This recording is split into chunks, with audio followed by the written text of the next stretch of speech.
கண்மணி நாயகம் ஸல்லல்லாஹு அலைஹி வஸல்லம் அன்னவர்கள் கூறினார்கள், அல்லாஹ் யாருக்கேனும் செல்வத்தை அளித்து அதற்கான ஜக்காத்தை அவர் செலுத்தவில்லையாயின் மறுமையில் அவரது செல்வம் தலை வழுக்கையான கொடிய நஞ்சுடைய கிழட்டுப் பாம்பாக அவருக்கு காட்சி தரும்.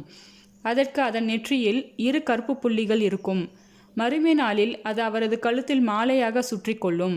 பிறகு அந்த பாம்பு அவரது முகவாய்க்கட்டையை, அதாவது அவரது தாடைகளை பிடித்து கொண்டு, நான் தான் உனது செல்வம், நான் தான் உனது கருவூலம் என்று சொல்லும் என கூறிவிட்டு, பிறகு அல்லாஹ் தனது பேருதவியிலிருந்து தங்களுக்கு வழங்கியவற்றில் எவர் கருமித்தனம் செய்கின்றார்களோ அவர்கள் தமக்கு அதனை நல்லதென எண்ணிவிட வேண்டாம்.